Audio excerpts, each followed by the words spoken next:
우리가 4개월 넘게 베드로전서 말씀을 살펴봤는데 오늘은 그 베드로전서의 마지막 시간이 될 것 같습니다. 우리가 그 전에 18번째로 나눴던 건 믿으면 고난 받습니다 라는 거였습니다. 우리의 믿음이 진짜다면, 진실하다면 우리도 예수님처럼 이 세상에서 고난 받을 수밖에 없다고 했습니다. 왜냐하면 예수님 따라가는 우리의 선한 양심 때문이죠. 우리 정확히 우리 마음에 이 사실을 새겨놓자 그랬습니다. 예수님 믿으면 못 받습니다가 아니라 예수님 믿으면 고난 받는다는 것. 하지만 그 고난도 능히 이기며 결국 영원한 하나님의 나라에 이른다는 것. 앞으로는 우리의 생명과 삶의 모든 것을 창조주이시며 심판주이신 하나님의 손에 맡기자고 했습니다. 그리고 세상에서 어떤 고난이 와도 능히 예수님처럼 당당히 맞서고 결국은 이겨내자고 했습니다. 우리는 믿는 것, 그리고 우리가 믿음대로 행하는 것, 마지막 때 그대로 주님 앞에 드러날 것이니 세상의 사람들을 두려워하지 말고 오직 하나님을 경외하며 살아가자고 했습니다. 한국교회는 세상 속에서 선을 행하며 고난을 당하기까지 세상 사람들 앞에서 하나님의 이름을 높여야 한다는 의식을 절실하게 갖고 있을까요? 각자 교회의 부끄러운 문제들이 튀어나올 때마다 자신의 교회보다 하나님의 이름과 영광이 더 소중하다는 생각을 하고 있을까요? 베드로전서의 말씀은 교회는 세상 사람들 앞에서 하나님의 이름을 높이려는 분명한 의도를 가질 뿐 아니라 이를 위해서라도 교회 안에서 사랑과 겸손, 섬김으로 깨어있는 삶을 살아야 한다는 것을 명심하라고 가르칩니다. 그래서 교회 안에 분란이 일어나지 않도록 먼저 장로들에게 권면하고 또 젊은 자들에게 그렇게 하고 모두에게 고난에 지치지 않도록 격려하며 깨어있도록 경각심을 갖게 합니다. 그리고 마지막으로 하나님의 모든 은혜와 성도가 받고 누려야 하는 참된 은혜에 대해 가르치면서 안부를 묻고 마무리합니다. 지도자 한 사람 잘못 만나면 그를 따르는 공동체는 얼마나 고통스러울까요? 반대로 지도자 한 사람 잘 만나면 그를 따르는 공동체는 얼마나 행복하며 얼마나 많은 귀한 일을 할 수 있는지, 그만큼 지도자는 중요합니다. 1절부터 5절 제가 다시 읽겠습니다. 그러므로 여러분 가운데 장로들에게 함께 장로된 자요 그리스도의 고난의 증인이며 또한 장차 계시될 영광에 참여할 자로서 권면을 드립니다. 여러분 가운데 있는 하나님의 양 무리를 돌볼 때에 억지로 하지 말고 하나님을 따라 자원하는 마음으로 하며 더러운 이익을 얻기 위해서가 아니라 오직 열정을 갖고 목양하십시오. 결단코 자신에게 맡겨진 양들 위해 군림하는 자세로 할 것이 아니라 오직 양무리의 본이 되십시오. 그렇게 하면 목자장께서 나타나실 때 시들지 않는 영광의 면류관을 얻게 될 것입니다. 마찬가지로 젊은이들은 장로들에게 순종하십시오. 모두가 서로에게 겸손으로 허리를 동이십시오. 하나님께서 교만한 자는 대적하시고 겸손한 자들에게는 은혜를 주시기 때문입니다. 먼저 베드로는 자신을 함께 장로된 자를 비롯해서 고난의 증인 그리고 장차 계시될 영광에 참여할 자로 소개합니다. 그리고 권면도 이 세 가지의 자기 소개 내용에 맞추어 첫째로 억지로 하지 말 것과 둘째로 물질의 이익을 얻기 위해 하지 말 것, 그리고 양무리 위에 군림하는 자세로 하지 말 것을 가르칩니다. 교회 안에 참된 권위자는 예수님 뿐이십니다. 그분이 제자들의 발을 씻기셨습니다. 주와 선생이 되어서 제자들의 발을 씻으셨고 본받으라 하셨습니다. 더불어 요한복음 13장 16절 종이 주인보다 크지 못하고 보냄을 받은 자가 보낸 자보다 크지 못하나니 라고 하셨습니다. 누가 교회라는 집의 주인입니까? 하나님이시오 예수 그리스도이십니다. 그리고 그 주인 대신 그리스도께서 성도들의 발을 씻기시는 섬김의 종이십니다. 따라서 지도자가 성도들 위해 군림하면 그 목사는 단지 무례하거나 덕을 세우지 못하는 정도가 아닙니다. 실제로 내가 예수님보다 더 크다라는 신학적 주장을 하는 셈입니다. 그것은 하나님께 대한 중대한 범죄입니다. 여기 본문에서 잠깐 우리가 체크해야 될 게 이제 장로로 나오는데요. 원래 목사도 이 장로 안에 들어가 있습니다. 말씀을 가르치는, 특별히 교회 안에서 사역을 하면 장로 중에서 목사라고 하는 거죠. 그래서 우리 신약에서 나오는 이 장로 이야기 나올 때 거의 목양하는 그런 목사로 생각을 하시면 편하게 해석을 하실 수 있을 것입니다. 참고하시길 바랍니다. 또한 양무리를 향하여 어떤 물질적 이득을 취하고자 접근하거나 그런 의도에서 이용하는 행동 역시 단순히 사람에 대한 도적질이거나 사기가 아니라 하나님께 대한 중대한 범죄임을 기억해야 합니다. 주님께서 말씀하시기를 마가복음 10장 45절 인자가 온 것은 섬김을 받으려 함이 아니라 도리어 섬기려 하고 자기 목숨을 많은 사람의 대속물로 주려 함이니라고 하셨습니다. 이 말씀은 예수님의 사역 핵심을 요약합니다. 주님은 섬김으로 자신을 주셨습니다. 성도들의 것을 함부로 빼앗는 것은 성도를 섬기어 자신을 주신 예수 그리스도의 권위에 대적하는 것입니다. 목사님, 이거 목사님한테 하는 말씀이네요. 네, 맞습니다. 저한테 하는 말씀입니다. 마찬가지입니다. 성도들이, 젊은이들이 교회에서 정당하게 세워진 질서나 절차를 무시하거나 경솔하게 여기고 교만한 태도를 보이는 것은 단지 옳지 않을 뿐 아니라 주권자이시고 심판주이신 하나님을 두려워하는 그분을 위하여 사는 태도일 수 없다고 말합니다. 이제 베드로는 교회 안에서 장로들과 젊은이들 모두가 들어야 할 권면의 말씀을 주려합니다. 첫째는 모두가 하나님의 주권과 섭리를 철저히 인정해야 한다는 것. 둘째는 그래서 모든 염려를 그분께 맡겨야 한다는 것입니다. 6, 7절 그러므로 여러분은 하나님의 권능의 손 아래서 낮아지십시오. 때가 되면 하나님께서 여러분을 높이실 것입니다. 여러분의 모든 염려를 그분께 맡겨버리십시오. 왜냐하면 그분께서 여러분을 돌보시기 때문입니다. 어떻게 하면 교회 지도자들이 권위주의를 버릴 수 있을까요?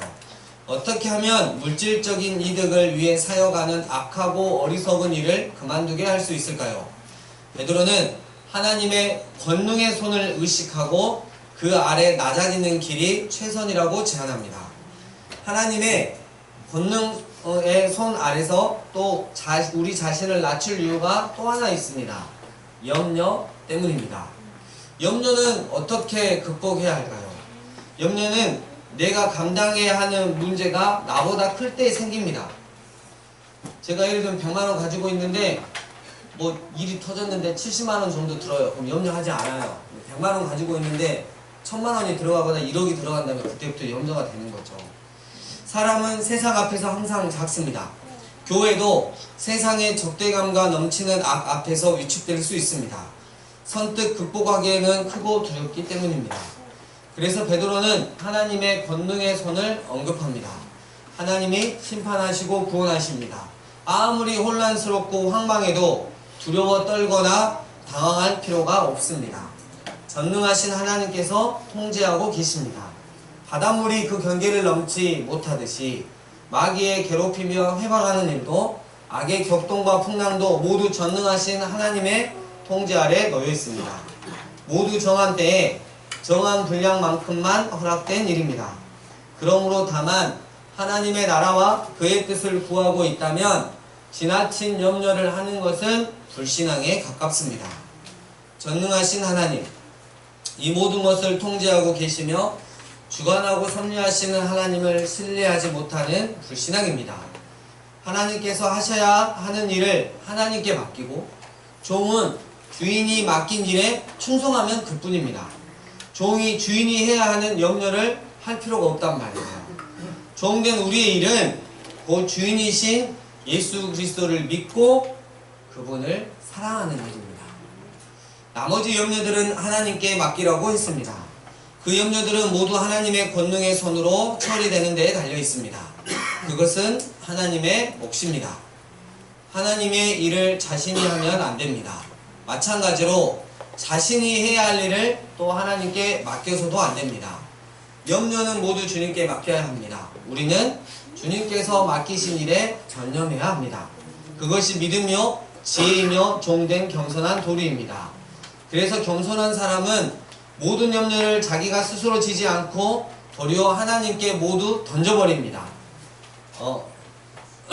자신이 지지 말아야 할 짐을 지느라 자신에게 맡겨진 일을 하지 못하는 어리석음을 범하지 않는 지혜로운 종입니다. 여기서 이 맡겨버리고 라는 표현은 등에 지고 있는 배낭을 차 트렁크에 던져 내려놓는 것 같은 생생한 표현입니다. 그래서 모든 염려를 주님께 맡기는 행위는 시편 68편 19절에서 날마다 우리 짐을 지시는 주, 곧 우리의 구원이신 하나님을 찬송할지라 라고 말씀하신 것처럼 우리 짐을 지시기를 기뻐하시는 주님을 아는 믿음에서 나오는 것입니다. 생각해보면 하나님께서 우리의 짐을 지시기를 기뻐하신다는 사실은 종종 낯설기 짝이 없습니다. 우리 대부분은 그렇게 하기를 굉장히 미안해하죠. 하나님 언제라 이래라 저래라 시키는 분이시지 내 짐까지 구차하게 맡아주실 분이라고 생각하지 못합니다. 하지만 어린 자식을 극진히 사랑하고 불쌍히 여기는 부모님의 마음을 한번 생각해 보세요. 그 아이가 열심히 달리기를 하기 위해서 가방을 누군가가 들어줘야 한다면 어느 부모가 선뜻 그 가방 들어주기를 거절하겠습니까? 그런 믿음이 있어야 염려에서 해방된다는 거예요. 주님은 우리를 돌보시기를 기뻐하십니다. 그것은 주님이 좋아하시는 일이고 너무 잘하시는 일입니다. 주님께서 잘하시고 즐거워하시는 일은 주님께 맡겨드리고 우리는 주님께서 부탁하신 일에 전념하면 될 것입니다. 그것이 종의 자유이며 책임인 것입니다. 8, 9절 정신을 차리고 깨어 있으십시오. 여러분의 대적마귀가 울부짖으며 삼킬 자를 찾아 돌아다니고 있습니다. 세상에 처한 여러분의 형제들에게도 동일한 고난이 채워지고 있음을 알므로써 믿음에 서서 그를 굳세게 대적하십시오. 마귀는 예수님의 십자가와 부활 사건에서 이미 심판을 선고받았습니다. 아직도 우는 사자처럼 우리들을 삼키려 두렵게 하지만 그는 이미 자신이 불과 유황의 못에 삼키워질 형벌을 선고받은 죄수일 뿐입니다. 하지만 확실히 예수님이 다시 오실 때까지는 공중의 권세 잡은 자 마귀와 그의 미혹되는 세상 풍조와 철학, 사상들과 시대의 정신들, 하나님과 그분의 나라, 그분의 백성들을 대적하는 악인들의 핍박은 잠시 계속될 것입니다. 그러므로 믿음에 굳게 서야 하는 것입니다. 마귀를 대적해야 하기 때문이죠. 그런데 오늘날 성도인 우리는 무슨 싸움을 하고 있는지요? 하나님께서 부르신 교회는 생존의 싸움에서 해방된 자들입니다. 무엇을 먹을까, 무엇을 입을까 생각하고 준비하지만 그것이 본질적인 싸움이 아닌 존재들입니다. 마태복음 6장 19절에서 34절 하나님 나라의 의와 뜻을 위하여 세우도록 부르심을 받았습니다. 교회는 누구와 더불어 싸워야 합니까? 교회 안에서 서로 갈라서서 상대편을 세상 법정에 고소하는 그런 싸움을 싸우라고 하지 않으셨습니다. 그러면 무슨 싸움을 싸웁니까? 이웃교회보다 더 많은 성도들을 자신들의 예배당에 채우기 위해 싸워야 하는 것입니까? 우리의 싸움의 대상은 생존도, 원수 같은 사람도, 자아실현도 아닙니다. 마귀를 대적하고 오늘날 세속주의와 싸우고 넘치는 죄악의 풍랑에 맞서 피 흘리기까지 싸워야 하는 것입니다. 그래서 하나님을 붙들고 의지하는 싸움, 예수님만을 따라가는 싸움, 진리의 말씀을 붙들고 그 말씀대로 살려는 싸움을 죽기까지 다 해야 합니다. 잘 싸우는 것보다 바른 싸움을 하는 것이 더 중요합니다. 꼭 싸워야 하는 싸움. 주님께서 우리에게 명하신 싸움만 잘 싸우는 우리들이 되었으면 좋겠습니다. 10절 11절 모든 은혜의 하나님 곧 그리스도 예수 안에서 그의 영원한 영광에 이르게 하시려고 여러분을 부르신 분께서 잠시 고난을 당한 여러분을 친히 회복하시며 굳게 서게 하시고 강하게 하시며 털을 견고하게 하실 것입니다. 그분께 권력이 세세무궁토록 있을 것입니다. 아멘. 과연 은혜의 부족함이 없습니다. 주님께서는 우리가 그 나라에 이르기까지 필요한 모든 은혜를 주십니다. 먼저 회복하시는 은혜를 주십니다. 이는 받은 고난들을 통과하면서 다시 원래의 위치로 제 위치에 돌려놓는다, 회복한다, 그래서 준비하게 한다는 뜻입니다. 생각해 봅시다. 시련을 당하고 흔들리고 흩어집니다. 제 위치에서 떨어져서 나갈 수도 있습니다. 처음에는 선한 양심으로 살려 하다가 고난을 견디지 못하고 흔들리며 넘어집니다. 주님의 은혜는 이러한 교회를 그저 두시지 않으십니다. 다시 회복시키십니다. 다시 제 자리로 돌려놓으십니다. 다시 세상은 세상의 자리에, 하나님은 하나님의 자리에, 자신은 자신의 자리로 돌려보내십니다.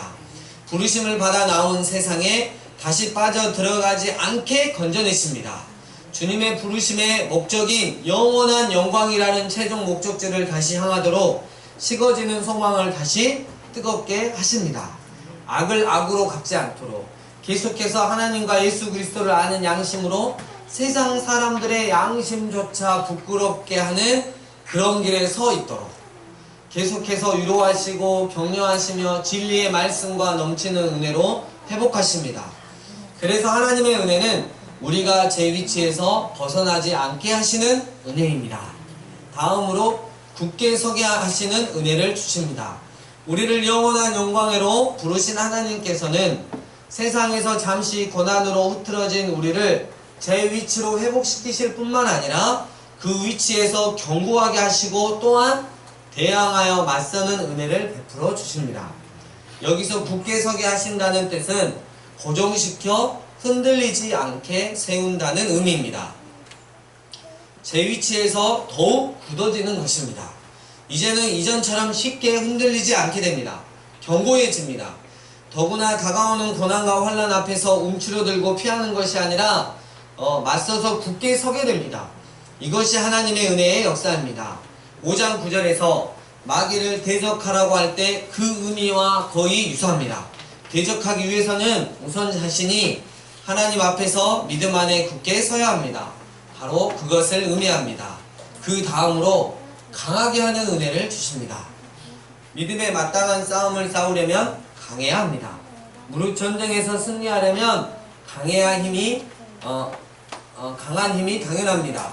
그래서 하나님께서는 흐트러진 교회를 다시 일으켜 세워 제 위치에 세워 놓으실 뿐만 아니라 굳게 서서 대적에 맞서게 하시고 거기에 하나님의 강력으로 채우십니다. 능력을 주사 마땅히 대적을 이기게 하시는 은혜입니다.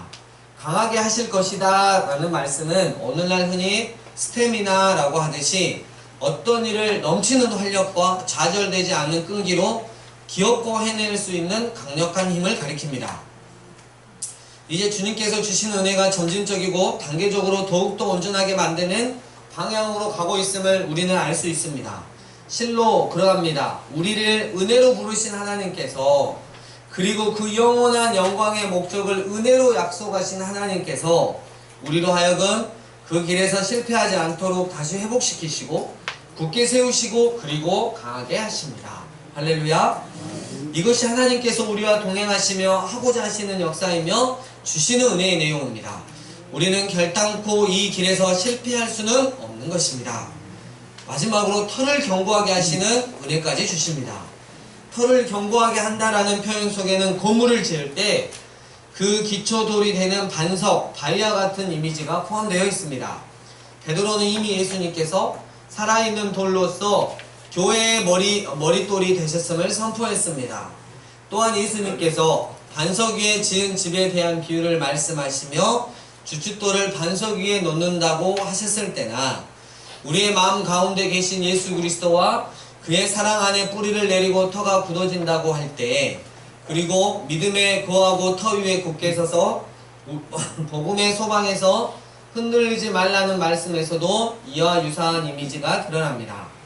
중요한 것은 그 견고해지는 터란 곧 예수님과 그분의 말씀 그리고 그분에 대한 믿음이라는 사실을 알 수 있습니다. 예수님과 그분의 십자가와 부활의 복음, 그분의 길에 대한 흔들리지 않는 확신입니다. 고난을 당하면서 더 이상 예수님의 길이 맞다는 크고 흔들리지 않는 확신 가운데 서 있게 되는 것입니다. 또한 터를 견고하게 한다는 것은 그 견고한 터 위에 크고 웅장한 건물을 세울 수 있는 것처럼 예수님과 그분의 말씀, 그분의 길에 대한 견고한 확신 위에 비로소 자신과 자신의 사역을 흔들림 없이 세워나가는 모습입니다. 우리는 정말 하나님의 은혜 아니면 살 수가 없는 것이죠. 12에서 14절 내가 믿음의 형제로 여기는 실로아노를 통해 여러분에게 간단히 쓴 것은 여러분을 위로하고 또한 이것이 그 안에서 여러분이 굳게 서야 할 하나님의 참된 은혜임을 증거하기 위한 것입니다. 바벨론에 있는 함께 택하여 부르심을 받은 교회 여러분도 여러분에게 무난하고 나의 아들 마가도 그리합니다. 여러분도 서로 사랑의 입맞춤으로 무난하십시오. 그리스도 안에 있는 여러분 모두에게 평강이 있기를 기원합니다. 이제 베드로는 서신을 마무리하려고 합니다. 마무리하면서 하나님의 참된 은혜를 강조합니다. 값싼 은혜라는 말을 들어보았을 것입니다. 본 해퍼 목사님이 하신 말씀입니다. 자기 아들을 내어주고 구원하신 하나님의 값비싼 은혜를 값싼 은혜로 둔갑시키는 것은 죄악입니다. 그래서 의인을 의롭다 하신 은혜를 죄를 의롭다라고 써먹는 것이 값싼 은혜인 것입니다. 오직 은혜이니 죄를 지은들 뭐가 대수냐고 하며 하나님의 아들이 피 흘려주신 값비싼 은혜를 바겐세일로 팔아넘기듯 싸구려 은혜로 만드는 태도입니다. 예수님을 믿어 세상을 얻고 그 세상 속에서 세상과 함께 망하게 하는 것이 하나님의 은혜일 수는 없습니다. 그러므로 예수님의 고난에 참여함이 곧 참된 은혜인 것입니다. 그러나 이 고난은 내 죄 때문에 당하는 고난이 아닙니다. 참된 은혜란 예수님을 따르면서 오는 고난 가운데 주어지는 은혜입니다. 더욱더 예수님의 터 위에 서서 흔들림 없게 하는 은혜가 진짜 은혜입니다.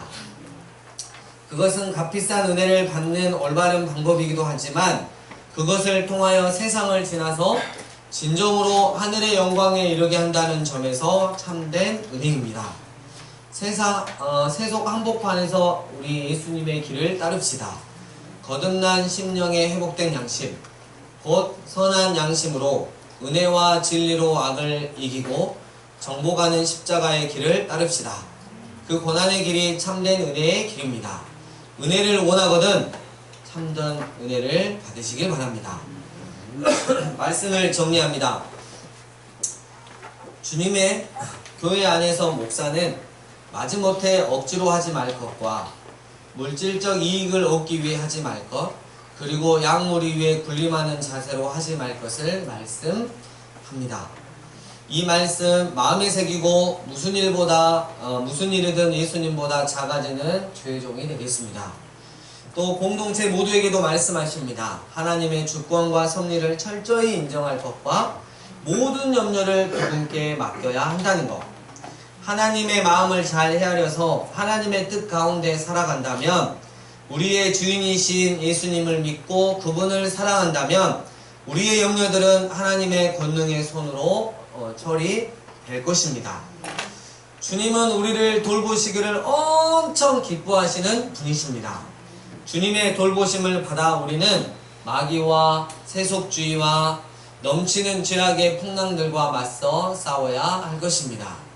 예수님만을 따라가려는 싸움, 진리의 말씀을 붙들고 그 말씀대로 살려는 싸움을 죽기까지 다 해야 할 것입니다. 그러기 위해서 회복하시는 은혜를 받아 누려야 합니다. 굳게 서게 하시는 은혜를 받아 누려야 합니다. 강하게 하시는 은혜를 받아 누려야 할 것입니다. 터를 견고하게 하시는 은혜를 받아 누려야 할 것입니다. 사랑하는 강주 삶예배인교회 예배자 여러분, 흥미로운 사실이 하나 있습니다.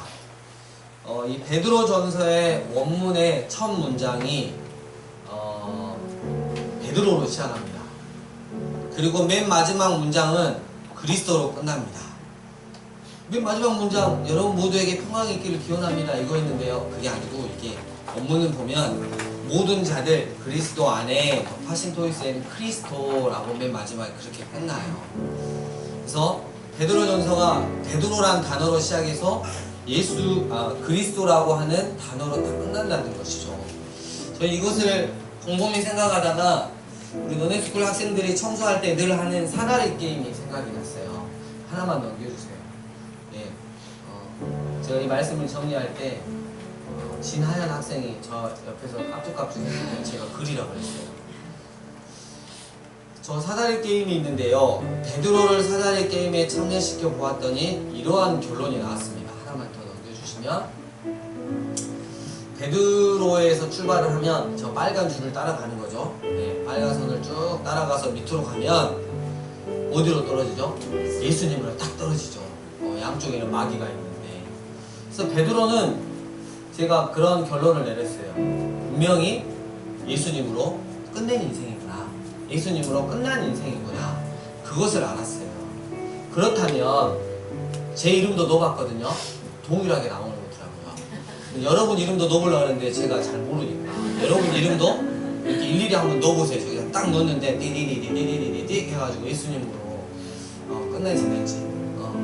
여러분 베드로처럼 나도 우리도 예수님으로 끝내야 하지 않을까, 이런 생각을 했어요. 예수님과 그분의 말씀에 대한 우리의 굳건한 믿음, 또 이 세상을 지나갈 때 그 어떤 고난을 당하면서도 예수님께서 가신 길이 맞고, 그래서 나도 꼭 가야 한다는 절대 확신이 있다면 우리도 베드로처럼 예수님으로 끝날 것입니다. 아멘. 베드로전서 19주 동안 우리가 말씀을 살펴보았어요. 중요한 건 우리는 이 세상을 지나가는 사람들이에요. 영원한 하나님의 나라, 새하늘과 새 땅, 우리 주님이 계신 그곳에 이르러야 하는 사람인데, 이 세상을 지나면서 주님 주신 선한 양심으로 지나갈 것. 그래서 안 믿는 자들이 넌 어쩜 그렇게 살 수 있어? 라고 물어봤을 때 주님이 주신 그 복음을 증거해야 되는 그런 사명이 우리 가운데 있다는 거. 우리 결국은 예수님으로 끝납시다. 베드로전서의 모든 말씀이 우리의 마음과 삶의 결론이 되시길 축복합니다. 주신 말씀을 가지고 하나님 앞에 기도하며 나아가겠습니다. 기도하시겠습니다.